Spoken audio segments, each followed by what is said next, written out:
আসসালামু আলাইকুম ওয়া রাহমাতুল্লাহি ওয়া বারাকাতুহু। হামিদাও ওয়া মুসাল্লিয়াও ওয়া মুসাল্লিমান আম্মা বা'দ।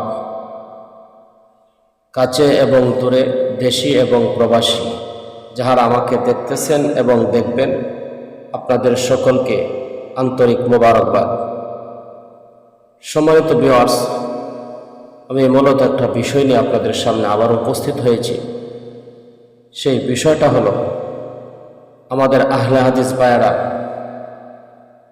তাহারা সোশ্যাল মিডিয়ার মাধ্যমে, ইউটিউব, ফেসবুক, ইন্টারনেটের মাধ্যমে সরল মনা মানুষদের কানে কানে পৌঁছাই দিতেছেন যে মহিষ কুরবানি করা যাবে না, মহিষ কুরবানি করা হারাম, যাহারা মহিষ কুরবানি করবে তাহাদের কুরবানি হবে না।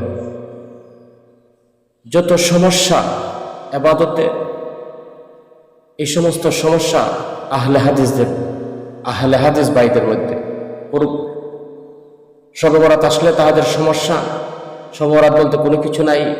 রমজান মাস আসলে তারাবির নামাজ নিয়ে তাদের সমস্যা, 20 রাকাত তারাবি পড়া যাবে না, রমজানে কুরআনুল কারীম খতম করা যাবে না, ফরজ নামাজের পরে দোয়া করা যাবে না। এই সমস্ত সমস্যা মানুষদেরকে আমল থেকে তারা পিছায় রাখার জন্য, আমল থেকে মানুষদেরকে দূরে রাখার জন্য তাহারা বিভিন্নভাবে ষড়যন্ত্র করতেছে। জানি না আমি তাহাদের টার্গেট কি, তাহাদের মিশন কি, তাহারা কোন মিশন নিয়ে বা কাহাদেরকে রাজি খুশি করার জন্য, সন্তুষ্ট করার জন্য মাঠে ময়দানে কাজ করতেছে। সম্মানিত ভিউয়ার্স, আমি যে বিষয়টা নিয়ে আপনাদের সামনে উপস্থিত হয়েছি, আসুন আমরা জানি মহিষ কুরবানি করা যাবে কি না কুরআন এবং হাদিসের মাধ্যমে। আল্লাহ তাআলা সূরা হজের মধ্যে দুইটা শব্দ ব্যবহার করেন, একটা হলো আনআম আর একটা শব্দ হলো আল বুদনা। এই দুইটা শব্দের মধ্যে, এই দুইটা শব্দের ব্যাখ্যায় সমস্ত মুফাসসিরিনে কেরাম, সমস্ত মুহাদ্দিসিনে কেরাম, সমস্ত ফুকাহায়ে কেরাম একমত যে উট, গরু, মহিষ, ভেড়া, ছাগল, দুম্বা, এই সমস্ত প্রাণীগুলা কুরবানি করা যাবে এবং কুরবানি করা জায়েজ। আসলে জানি না আহলে হাদিস ভাইরা কার ভিত্তিতে, কোন ভিত্তিতে তাহারা মহিষকে কুরবানি করা নাজায়েজ বলতেছে। মনে হয় আমি যতটুকু বুঝতে পেরেছি, কুরআনুল কারীমের মধ্যে তো মহিষ শব্দের আরবি শব্দ পায় নাই, এই জন্য মহিষকে কুরবানি করা হারাম ফতোয়া দিয়া দিছে।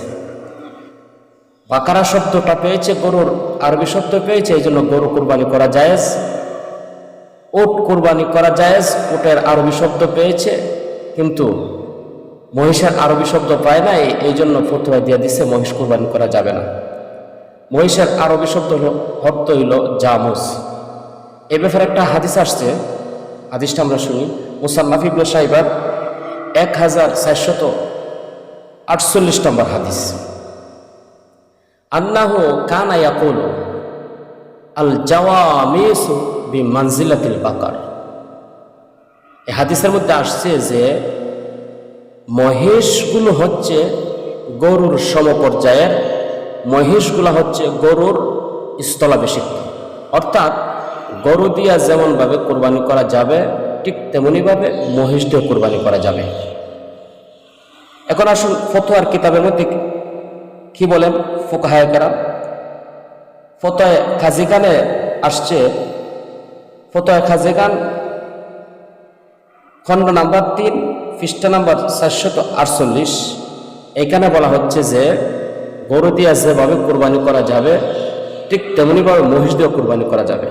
আর একটা ফতোয়ার কিতাব ফতোয়া বাদায়ে উস-সানাই খণ্ড নাম্বার 4, পৃষ্ঠা নাম্বার 205। এইখানেও আসছে উট দিয়া যেমনভাবে কোরবানি করা যাবে, গরু দিয়া যেভাবে কোরবানি করা যাবে, ঠিক তেমনিভাবে মহিষ দিয়ে কোরবানি করা যাবে।